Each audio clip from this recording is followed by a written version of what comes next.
What's up guys, I am Mr. Cheeves, and in this short video I want to show you how to put together quick turntable presentations for your models. Let's hop into Blender and get started. First off, let's do some camera work. There's a simple 3-step process to a turntable like this. Step 1. Add in an empty object and place it where you want the camera to rotate around. Step 2. Add in your camera and clear its rotation with Alt-R. Then rotate it 90 degrees and move it out so it's directly facing your model. Then parent it to that aforementioned empty. Step 3. Add in a rotation keyframe to the empty on frame 1 and open up this transform menu with the N key. Go to the frame you want your turntable to end on and change the Z rotation to 360 degrees, adding in another rotation keyframe. Step 3.5. Select the first keyframe and press T to change its interpolation, selecting linear. And set the animation end frame to the frame before you want your turntable to end, making this loop seamless. There we go. Extremely simple and customizable turntable without needing to use curves or tracking constraints. If you want to move this around, you can just rotate the camera on a local axis, and that will easily allow you to move the empty up and down and get different angles on your model. The next part to this turntable is to add in a floor for our model to be standing on. This part of the process is pretty subjective because, well, a lot of it is up to personal preference. But of course, this wouldn't be a high-quality, awesome tutorial if I didn't show you some options. The first and most simple method is to add in an object such as a pedestal for your model to sit on. For this, I add in a cylinder and do some quick extruding. As for materials, I'll frequently do something reflective because I find that that looks pretty awesome. There is one drawback to using a pedestal, as it takes up extra screen space, not letting you get as close to your model if you try to include the full pedestal in the turntable as well. And if you say screw that and move the camera in any way, it can result in the pedestal clipping off awkwardly at the bottom of the screen. So, what else can we do?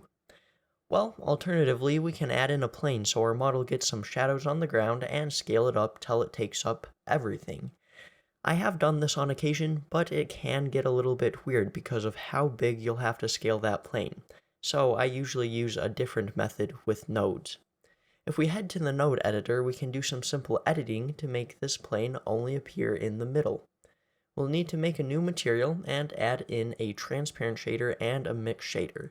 Then we can connect these nodes up with the principled BSDF in the bottom socket, and all we need now is something to use as a factor. The gradient node is a great option. If we add that in and set it to spherical and then add in a texture coordinate, plugging the object output into the vector of the gradient, then we can get a bit of a result. To adjust this, we'll want a color ramp. Once we add that in between the gradient texture and the mix shader, we can slide these handles and it will adjust the size and intensity of the shader mixing, giving us a nice little circle in the middle of our plane. The great thing about this is that we can plug anything into this other input, like shaders, textures, or just even displacement stuff, and it will just fade away. If you want the idea of there being an infinite floor to still exist, you can use your plane to only render shadows with the shadow catcher option under this visibility menu. This will only work in the Cycles render engine, though. And then one last method that I sometimes use is to create a quick studio backdrop. Add in a plane and scale it a bit in edit mode, and then select these back two edges and extrude up.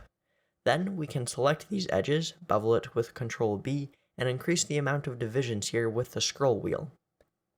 Back in object mode, we can select this backdrop and parent it to the same empty as the camera, and head to camera view to line everything up. This way the backdrop will rotate with the camera, so it won't obscure your lighting or modeling, but it will still be there in the background no matter what angle. Pretty freaking dope, if I do say so myself. The last thing I want to touch on for these turntables is lighting. A problem I've faced before is that the lighting will look good from one angle, but will completely fall apart when the camera spins around behind the model. I've actually started parenting the lighting to the empty as well to avoid this problem, and so I don't have to check and tweak the lighting from every angle. Of course, it is still viable to light your turntable without having the lights rotate with the camera. Just make sure that you preview it from all angles and that you don't make any of the lights too intense.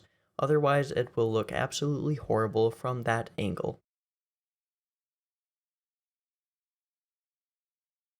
If you make any amazing renders using some of these tricks, then go ahead and link to those in the comments down below.